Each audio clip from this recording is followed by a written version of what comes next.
To the webinar, Is Your Board Appealing to Women? This is being hosted by Sport New Zealand as part of their commitment to supporting partner boards develop and sustain good governance. Today we are focused on attracting and retaining talented women, and this supports the recently developed Sport New Zealand National Policy for Gender Equity and Governance. As you'll well know, there's now a requirement for selected boards to have a minimum of 40% self-identified women board members, and this is required to continue to receive investment support. So last year we asked about 200 women the following question as we move the slide along. What can play, sport and active recreation organisations do to make their boards more appealing to women? We had a fantastic response, and we had about 300 data points, and we've analysed these to come up with 10 key insights, and we're going to share them with you today. We're very happy to do that. I'm going to be joined on the panel by two women, Sarah Exeter and Tonya Kaywood. I'll get them to introduce themselves now. Sarah. Kia ora, ko Sarah Exeter taku ingoa, ko Ngāti Hei, ko Ngāti Raukawa ki te Tonga, taku iwi. I'm a governance professional. I've been working in governance for around 20 years, mainly in Crown entities and some SMEs and startups. I've recently taken on a governance advisor position at the Reserve Bank. That's all from me.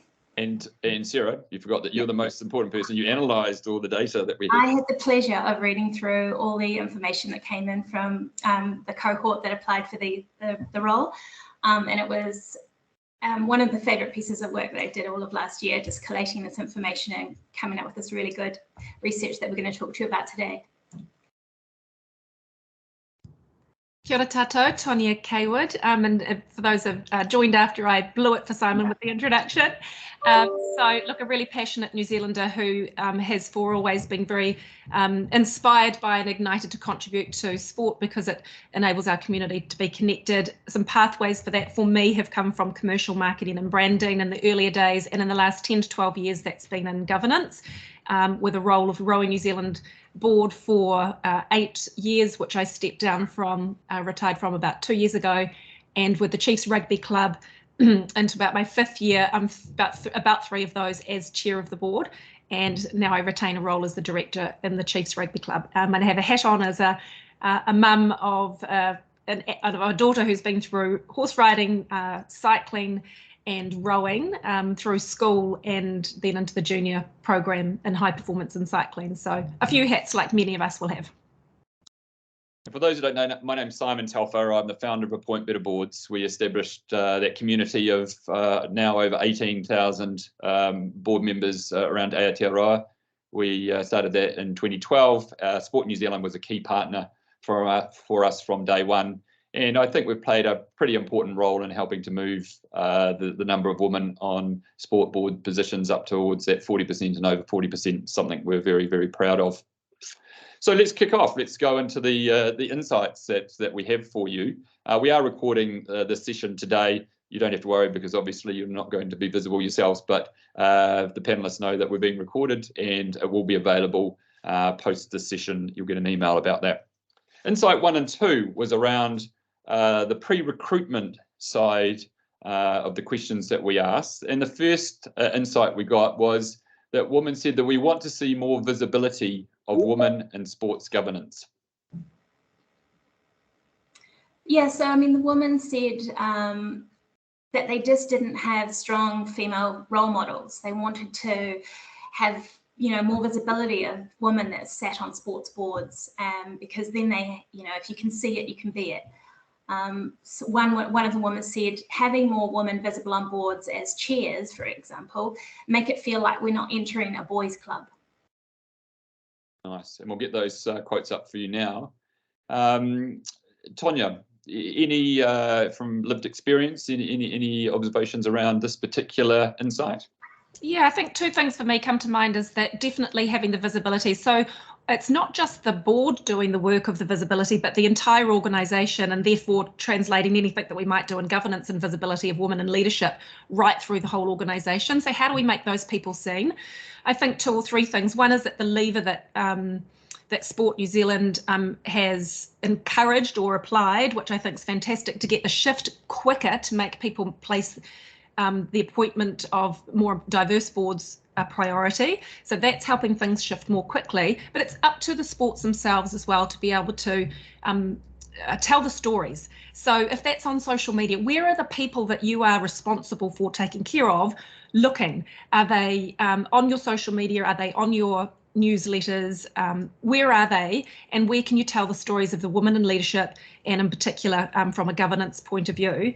I think from the other side of it as well, when women are the role models, or we've been there and we're doing it, or is that there's a role for us all to play as well, and that's to allow the visibility. I know from personal experience that I didn't want to have a profile stepping in as a board member, but when I was appointed to the role of the Chiefs, I understood that when I reflected back in my governance entry points, it was really significant to me that I had the likes of Joanna Perry as a governor in Rowing New Zealand, and that, you know, I could see her, so that to be her. So when Phil Gifford rang me and asked if he could do a profile piece, it took me a bit to encourage myself to accept the invitation to do a piece, and I ended up on the front page of the Sunday Star Times, which mortified me. But in fact, it was, if I was someone aspiring to be in governance, that would have been, and I remember, and I still have, a full page article of Liz Dawson, who was appointed the first women's sports marketing manager for the Warriors way back when, and that was pure inspiration to me. So yeah, both sides of the coin. Just briefly, if you want to see an organisation reflect on how it's portrayed women in their social media, jump on the Cadrona, the ski field, Cadrona Alpine Resorts website. They just put a video together, a 20-minute video, basically a real mea culpa that only 15% of their social media posts focused on women snowboarding and skiing, and they said that was shocking. They put a great film together, a great sort of 15-minute doco around that. So that's the Cadrona website. The second insight that we got, visibility being the first one, was around practical insight, and a woman shared with us, we want more practical support to get on sport, play and active recreation boards. Yeah, so the woman was saying, look, provide us with more opportunities to get involved, to learn more, such as governance training and opportunities for emerging young female leaders. Invite them in, because it can be a bit overwhelming and daunting to do something that you haven't done before. So make it a friendly environment so that people can learn more about governance and what might be involved. Sporting bodies are historically a male-dominated sort of area. So, you know, it can be daunting. So, you know, create mentors and provide hands-on training. There's a couple of great examples that I've been able to be involved with or witnessed, and that is around the appointment of a mentee role for an aspiring director. So sitting in the chair seat at the Chiefs, looking around the table, and being the only female at that stage, encouraged the board to consider a mentee role, of which we did do, and Charlene Nathan was appointed. And not only was it about having a mentee role, but it was ensuring that we as a board generated huge value from Charlene, or from, you know, from someone else coming to that table and sitting at the table. Charlene's gone on to be appointed as a director of Sport Waikato, and possibly others too. So that was a great example. The other one we've experienced is at Rowing New Zealand, and we brought and wanted to have a greater voice of more recently retired elite athletes, and Genevieve Brent was appointed as a mentee, and her confidence just grew and grew very quickly.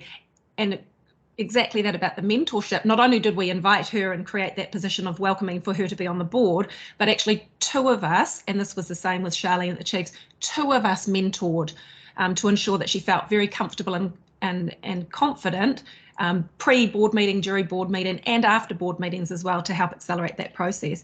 And actually just very simple things. I remember the impact it had when I was first joining the Rowing New Zealand board, and Joanna just reached out with an email to say, I'm so thrilled you've been appointed. I'm really looking forward to working alongside you.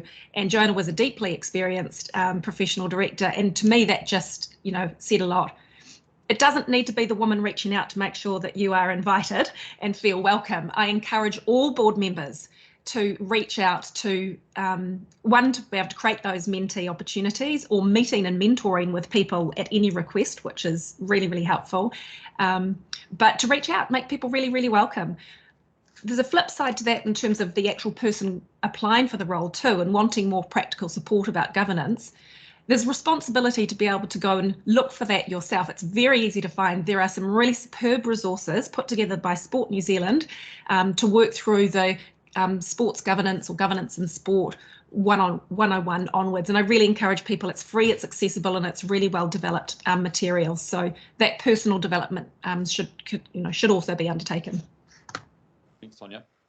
If you're joining us on the webinar, feel free to ask a question in the chat or to make an observation. We'll keep it interactive on the chat bar as well, and we'll try and weave those questions in as we go through the insights. If not, we'll cover them in the Q&A at the end.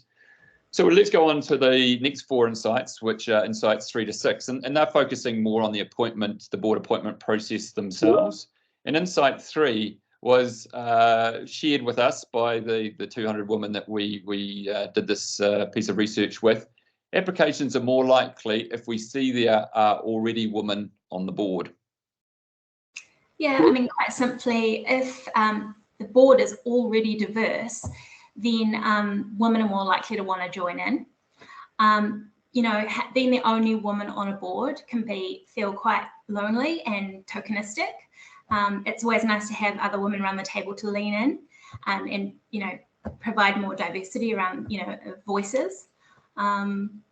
And just creating a pathway for young girls to join in and to see this as their space as well. So this has been accelerated by Sport New Zealand's 40% of either gender as a minimum, which I think is fantastic to get that shift.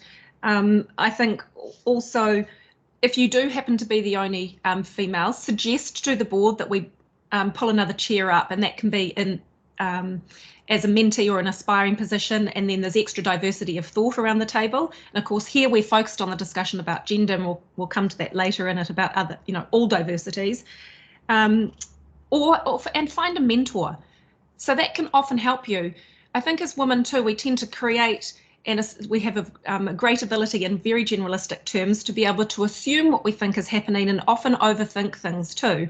And so if we are speaking with someone as a mentor when we're reviewing how we might have operated or at a board meeting, or how we might want to approach something which might be challenging in an upcoming board meeting or situation, is actually talking to a mentor and bouncing off the way that you might present that. And are you actually interpreting the way that the men at the rest of the table are communicating may actually not be in any manner that is in fact challenging to you. It might be your perception or interpretation of it, because in generalistic terms, males and females have quite different communication styles. So if the men aren't warm and inviting, that does not mean that they do not agree with you. It's just a different type of engagement style. So having some sense check around that, I think is a really good idea.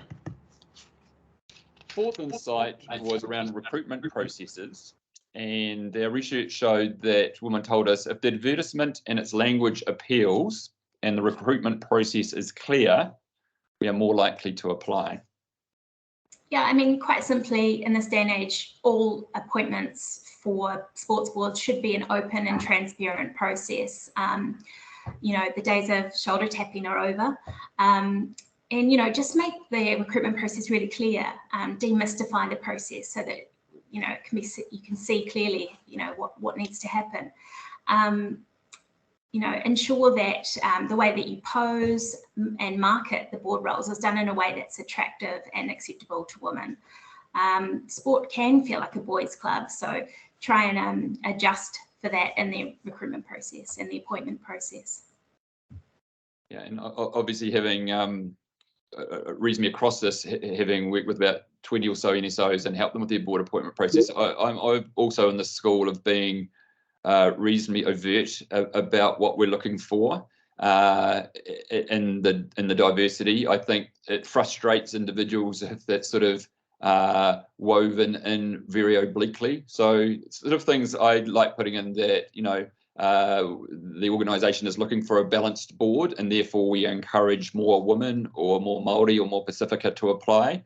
that doesn't say that that's the individual that's going to get the role, but I think it is a very welcoming and very clearly that you are actually clearly seeking out that expression of interest, rather than those individuals reading into it and looking at maybe the current board or historic board appointment outcomes and going, it's not going to be for me, or I don't have a chance there. So that language, appealing language, includes that as well. Can I just throw something? I know, Simon, you're going to move on to the next one, but just to really enable sports organisations to think about how they're presenting themselves as a whole, not just from a governance point of view. And a perfect example being the Cadrona video, and them even just talking directly to the fact, and not saying, well, this is a strategy that we've identified, we haven't got a lot of females in our media coverage, but actually shouting it out, you know, calling themselves out and then doing something about it. So all of the organisation taking a look at how you're presenting yourself to your community, to your constituents, and to, from a social media point of view, is a good touch point for it. Are we looking like we are representative of our entire community? Just take a sense check for it, because it's all elements of the organisation that a potential director will look at, not just what's happening behind the door at the table. Nigel's asked a question about board internships for you've seen board internships for younger women as a great initial pathway. Like it is, Nigel, but I'll just caution you on that. I think that internships aren't just for younger women, and I've seen so many younger women that were more than capable of holding their place around the full board table. I put that board into Sport Waikato. We put 3 women, and Charlene was one of them, but even younger women than she, and they really transformed that entity and really made that very progressive. So there is, and I do a lot of coaching with women, I'm very clear that sort of says, you know, the intern don't, you know, you are better than not better, but you are more advanced than that intern role. So let's not just pigeonhole younger women into that internship program. Right, insight 5, let's keep moving on. Insight 5 of 10, and this is again around the appointment process. And this is a great one. Women said to us, we will be more interested in your board if we see you have a commitment to your women in sport strategy. Yeah, they said there needs to be a genuine commitment to the women and girls strategy. This is not just about putting a few women on your board. It's about building diversity in your organisation from the grassroots upwards. One woman said, acknowledge that future strategy and growth opportunities for many sports, particularly ones that have traditionally been male dominated, come from a focus on girls and women development and pathways, and make the sport equally accessible for both genders. All genders, I think we're saying now. Yeah, absolutely. And Sarah, thanks for your note there in the chat. And I haven't come across Textio, which is a place where you can analyse the words you've used in your board advert to see if it's inclusive for females. I think that's a really, I'm going to use that as well, just to make sure that there's been no subconscious use of language throughout that. So yeah, so I think this, you know, Sport New Zealand has pushed very hard, has a fantastic women and girls strategy. But I think there is, what we've got here is that genuine execution of it, genuine belief in it as well, as opposed to maybe undertaking it just because the funder requires that. Let's go on to Insight 6, if you'd like to join us on that. And this is around criteria for appointment. Let's have a discussion around this. The insight was we are more likely to apply if we think we fit the criteria for appointment. Yeah, there was an interesting point made whereby research shows that women only apply for roles when they think they can do 100% of the role, whereas men apply when they think they can do 60% of the role. So we need to adapt our board advertising processes to accommodate for this. And, you know, the sort of widow is, you know, challenge women to step up, and also to those appointing, consider people who aren't traditionally involved in the sport or in governance, and sort of give people an opportunity to grow into the role. Yeah, I think this is where using good governance processes really plays its part, because if there is a skills matrix and a review undertaken of what is the organisation's strategy, what's our purpose, what is our strategy and our focus for the next period of time, what are the current skills and characteristics of all diversities at our table, and therefore where are our gaps? And that will help shape that up, rather than just repeating that we want experienced governance and we need, you know, the financial skills, strategy skills, etc. So I think the skills matrix will really support that.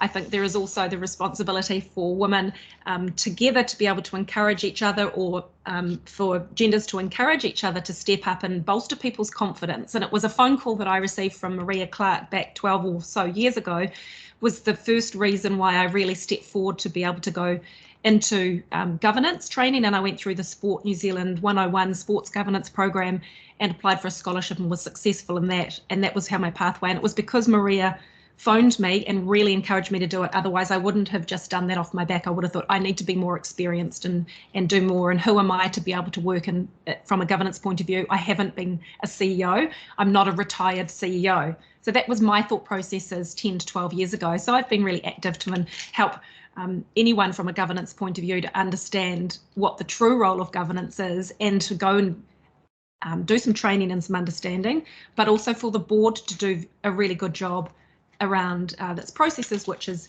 really that skills matrix helps lead it. And from look, I have seen this firsthand. I have seen women call me and go, look, you're looking for 5 things in the role, I only match 4 of them. Do you really think I should apply?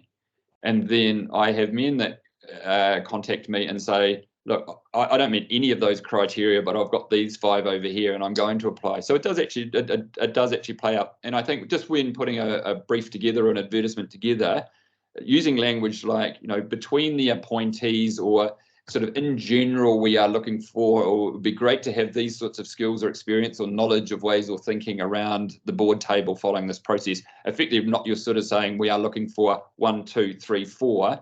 And a lot of individuals discount themselves because they get to the 4th one and go, I don't quite fit that one, so it's not for me. So just using that language that is very inclusive and showing that this is, because we know at the end of the day that the skills matrix is important, but it's still a very human decision as well. And it's based on a number of criteria. And often you see in something, so once you've done the interviews, you see a skill set or a knowledge or experience that you didn't realize you wanted until you actually interviewed with it, and that can change the appointment process.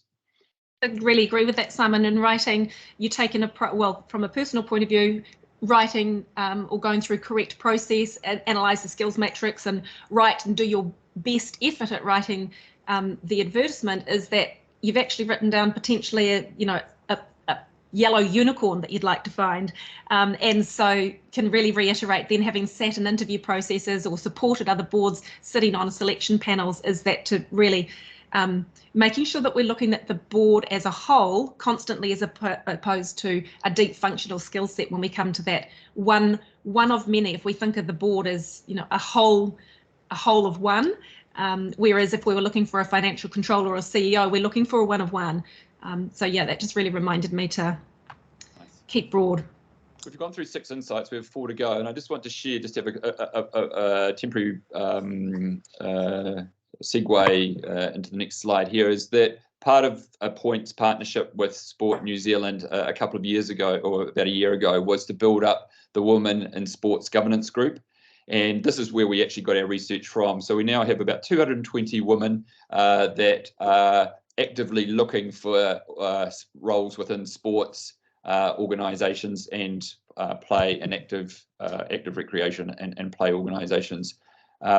They're all searchable. It's all free of charge. And Rachel's going to put in the chat any moment the link through to that. The individuals that are there, you can see their information with often with video. So it's a great way to be able to directly approach women free of charge and encourage them to express interest in the role, rather than just putting an advertisement up.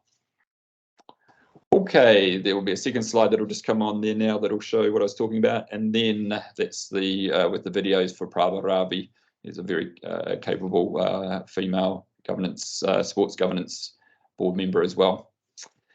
Insights 7 to 9 were about the process once appointment has been made. So the insights once appointment has been made, and Probably unsurprisingly, Insight 7 is from women that said, once we've been appointed, we want to see a more inclusive board culture. Yeah, this was around making the board environment more welcoming, show some manaakitanga, have opportunities to eat together, drink together, opportunities to converse, connect together as a board, build up that sort of psychological safety working together, demonstrate an active commitment to the inclusion of women's views and values, and be willing to accept new ideas from a female perspective. And finally, don't expect the female to carry out the administrative work by default. They're not going to be the board secretary. That can go to someone else. Yeah, I think this is the opportunity for us all to absolutely call ourselves and our organisations to our values. What are our values that we're espousing and being as an entity within sport, and are we truly living up to those when we're at the board table? And I went through an example of sitting in the chair role at the Chiefs, and the rugby has an inherent culture of banter, which is wonderful because it has this united sort of interactiveness that there's a Kiwi way of giving each other a bit of a prod along, and that was happening at our board table. And at one point I had decided on a year into the role as chair that I would reflect on where I felt that we were as a board and as my performance as chair, and where I could improve on that. But also one of my reflections was actually one of the things that we need to do is up level ourselves and call ourselves to account. So if we're using, the biggest thing that I could see and feel was our language. So some of the language that we've been using, or the tone and manner when people were having some banter, needed to be called into account to ensure that we really were truly living up to living in Chiefs mana, which is the anchor of our culture, and that is in the essence of being respectful about each other. It doesn't mean that we lose our banter, but we're just much more mindful about how that language is used, and that it's more open and inclusive for everybody.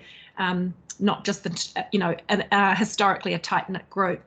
I think one of the other things there is about how we induct people, making sure that we've got an induction program which is about getting to know everybody as far as possible around the organisation. If there's staff or volunteers, that's also for the board member to make sure that they're doing the walking and talking and engaging themselves across all the different activities of the organisation as well. Are they on the sidelines? Are they at the clean-up activities? Are they at other stakeholders' key events that they've been invited to? So that's about engagement on both sides. And where are I think Sarah, you spoke to it before, and you said about the manaakitanga. Absolutely, I wrote down the word tribe. Where's the tribalism of your board being built on behalf of your organisation? And as a part of your organisation, so that connectivity as humans. When we walk in that room, most of us are anchored because we have a passion to give back, a passion to contribute back to our communities, to make for a better New Zealand, and so we're connected because we have this deeper purpose. Let's make sure that we are also really engaged with that purpose and remembering the bigger reason why we're there, as opposed to constantly going straight into business or focusing on the major issues of the day. So yeah, really celebrating the good things too. Eating together is a great way to do it before lunch, or lunch beforehand or afterwards, or whatever that might be that's fit for purpose for that particular organisation. Yeah, don't discount it. It's really, really important to build those human bonds. Got it. Thank you. Keep the questions coming or observations in the chat, because we will be coming onto the Q&A section reasonably soon. Insight 8 from our cohort of over 200 women, when we posed that question and asked, is your board appealing to women, was around meeting flexibility. We need more flexible meeting arrangements. Yeah, I think it's just really good governance practice to, at least annually review, the timings, and, just because you've always met on the fourth Tuesday at 1 o'clock doesn't mean you continue having to do that. So, just try and find a time that fits all people, especially because a lot of women have caregiving responsibilities. So yeah, think about that, and just have that appreciation that people might need to join by Zoom on occasion if they can't make the meeting. So provide that flexibility as well for people that are juggling lots of commitments. Insight 9, thank you, Sarah. Insight 9 was a little bit of a catch-all, and we'll go into it a little bit more deeper. But we want to see, we want to join these boards, and we want to see good governance practices. Yeah, I think one of the comments that came through was, look, if we're going to give up our time, we want this to be a good experience. So please show alignment with the Sports New Zealand governance mark, show best practice, be strategic, and lead down in the day-to-day operations. Another comment was, please improve induction processes. Let's get off to a good start, and that way that we can, contribute. Our contribution will be more valuable if we hit the ground running with a good induction. Yeah, and regular evaluations and things like term limits and all these things. So it's not only great for the efficiency of the board, but it is something that is your brand and what people that are got a lot to offer but are time poor look at and say, is my contribution going to be best served here, or is it going to be a frustrating experience? Tonya, what's your thoughts on how to improve good governance practice within a board? Yeah, absolutely. I've seen it come through two lenses. So one board looked upon working through a Sport New Zealand governance practice very initially at saying, gosh, this is something that we need to go through and where can we tick the box, who very quickly turned their mindset to say, actually, my goodness, isn't this a very clear process as to how we can actually operate our governance processes much more effectively. When I entered the Chiefs board, there wasn't, because they're not part of that NSO directly, I guess they're an independent organisation, they didn't have an alignment with the Sport New Zealand resources. And so having a clear understanding of them, and we'd talk about, well, what does good governance look like? I said, well, that's easy, because here's a document and it's called the Good Governance Mark. We didn't have to be or need to be a part of the program of it to be able to be guided by those practices. So then we created essentially an annual internal review of our good governance practices, which were, if you like, a template of the governance mark, created to be fit for purpose for that organisation. And we worked with management and the board and would choose, review it down the spreadsheet, and then make sure that we were focused on at least 2 or 3 things that weren't up to this, the pass mark or the success mark, and sort of take bites off it to just improve constantly, working from the priorities down and retaining everything that we had already achieved. And that set us in really, really good stead.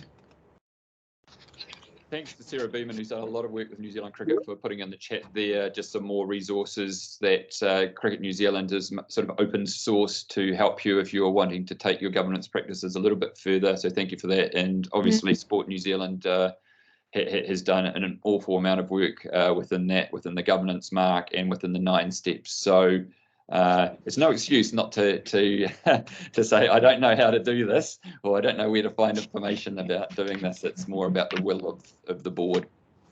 Okay, coming up to the final insight from the woman that we spent time with getting the data and the data points from. And this just sort of shows us an awareness from that cohort that gender diversity is just the starting point. Yeah, it was kind of a widow to, let's work on gender diversity, but let's also look ahead to broader diversity around the board table, and also in particular leadership that represents diversity.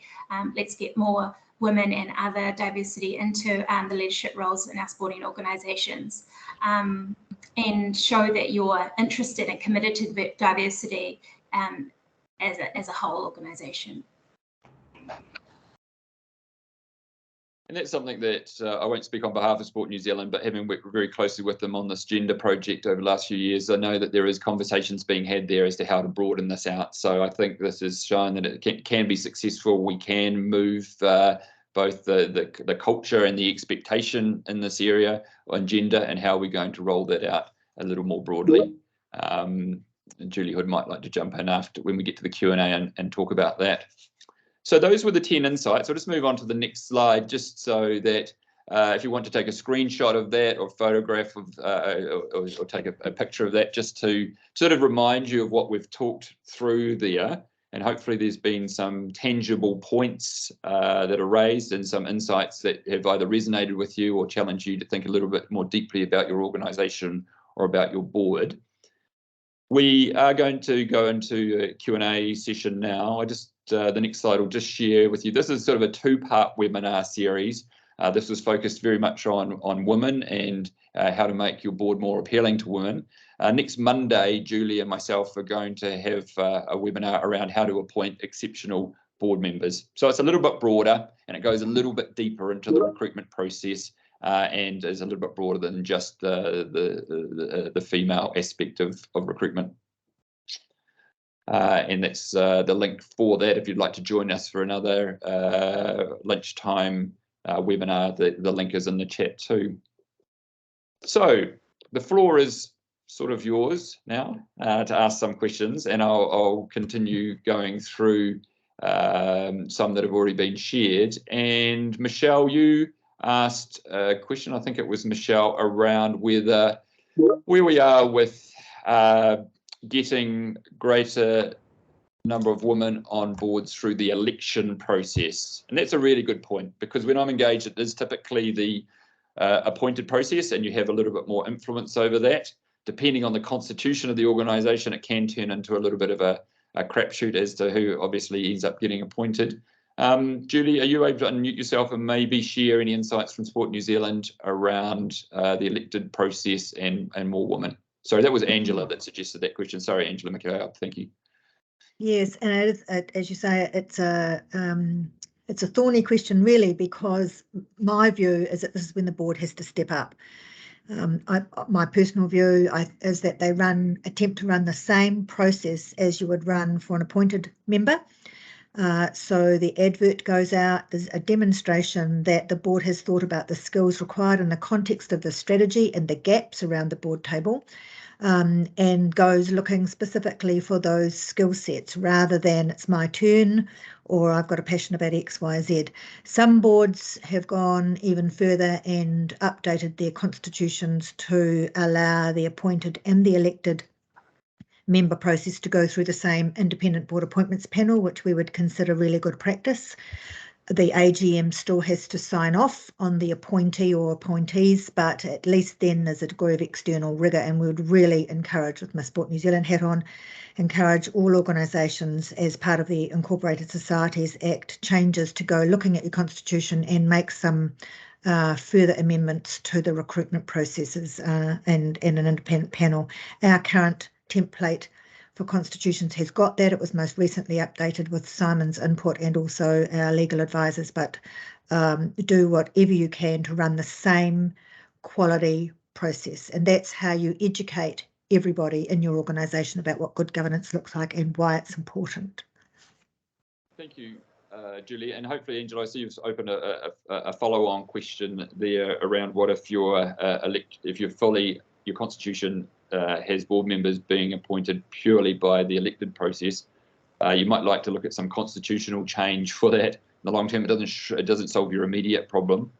It also, I'll be honest, in the 10 or 15 board appointments that I've made in organisations that have maybe historically struggled to make female board appointments, we've always got there, and we've got wonderful women who've got brought huge value and capability to the board and happen to be female. So I believe they are out there, and maybe some of the learnings today will help you attract them if you have an elected process and haven't been successful historically.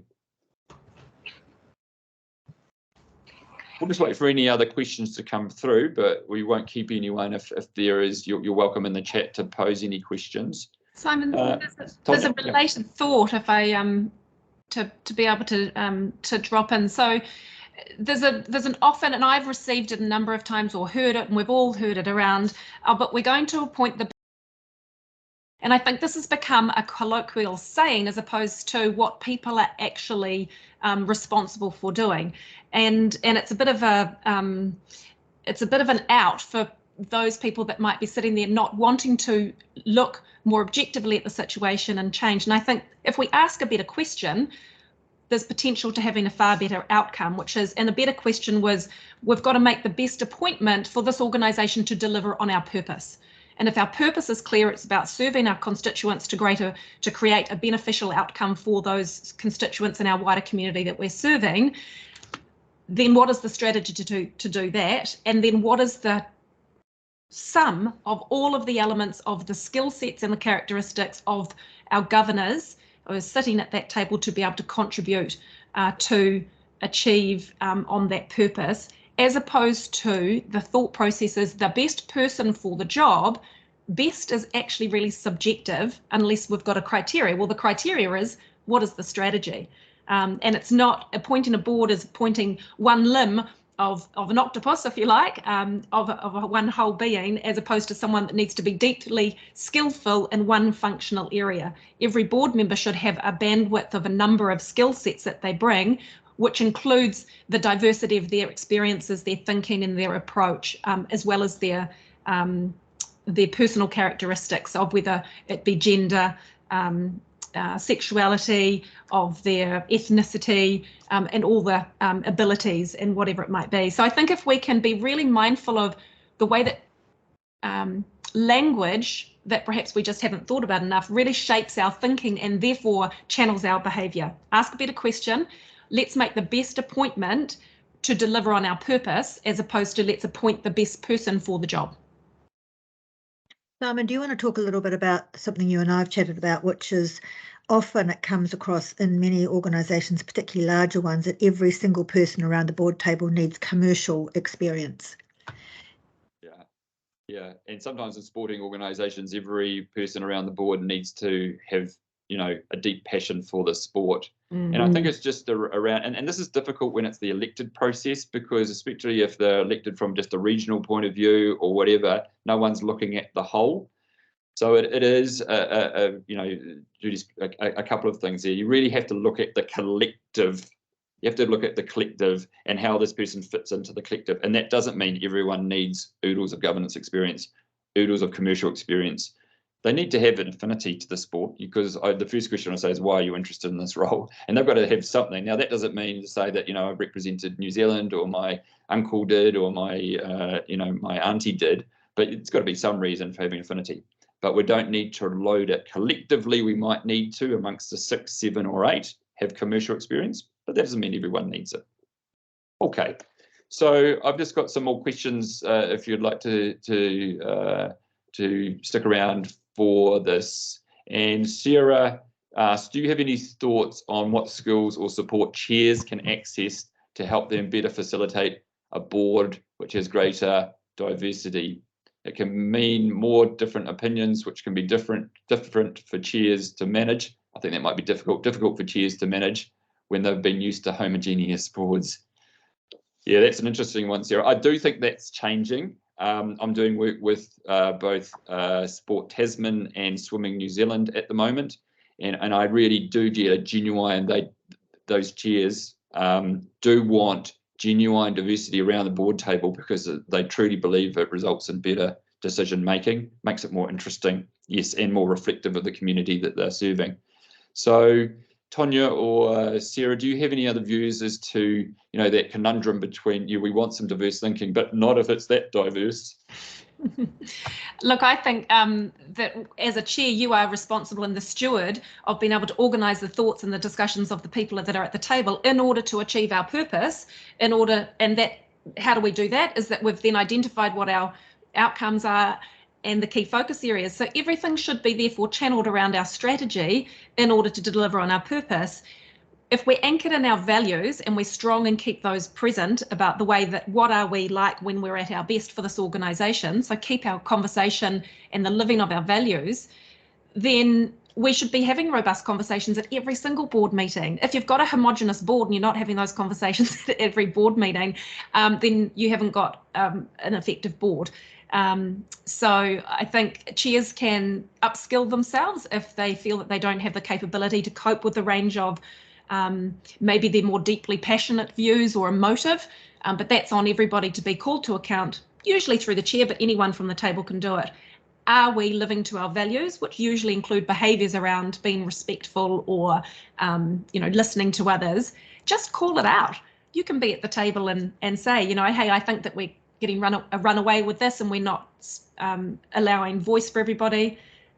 The chair is there to be the skilled person at bringing forth all of the views and allowing space for them all to be had, and then to be able to summarise them and pull them together. If they don't have those skills, there's some training that can be done with Sport New Zealand, Institute of Directors, and probably other providers as well. And that mentoring thing, get other people, other chairs, chat to them about, is there any particular skill sets? So I think, yeah, if you've got a homogenous board, there's your problem. It does lead to a broader sector-wide challenge that I think of all the NSOs, and Judy will correct me if I'm wrong, I think there's only 2 female chairs out of all NSO boards, which in itself is is a problem as well. And there's a full swathe of work that needs to be done around succession planning there and pipeline, and you can't be what you can't see. So I know that Sport New Zealand is working very hard on to redress that balance around women chairing boards. Yeah, it is getting a little bit. I think we're up to about 33%, but not so much in the Regional Sporting Trust area. However, I think one of the things that can make a real difference is having a formal deputy chair role. I'd really encourage boards to think about that, so that there's A, you've got succession planning if you need it, and B, if a woman is wanting to go into the chair role but hasn't had an experience, it's a really useful way to get some experience running alongside an experienced chair. Ben's raised a really good point on the chat. A real incentive for boards to be more diverse is to show that sponsors want to be associated with diversity. I'm not sure, Glenn, if you were saying that align yourself with sponsors that want that or whatever, but that's a really interesting thing. Tonya, just briefly, have you seen the association between the sponsor's brand and the sport going broader than just the sport itself? And what anything around the diversity that sport brings? Yeah, the conversations are definitely happening at the tables, and more from an executive point of view in the commercial areas, saying when sponsors are saying we need to make sure that we are and want to be representing our entire communities, what state is your organisation in across a number of factors as opposed to just one sponsorship element. So I've been across the conversations that are happening more and more. You did post, we got it the first time, Glenn, but thanks for posting it another couple of words. You certainly made sure that you got it onto the into our discussion. Well, look, I think that's been really good. We're coming up to 50 minutes and we know everyone's got other involvement to get on with. Thank you, Tonya, kia ora. Thank you, Sarah. Thanks for contributing. Thanks for everyone that stuck through. It's been great to see the numbers staying constant throughout the webinar. We'll see you next Monday if you're interested in that, and look out for the email about this recorded session being available. Thanks to Appoint Better Boards for putting this together, and Sport New Zealand for being the partner on it. Mā te wā.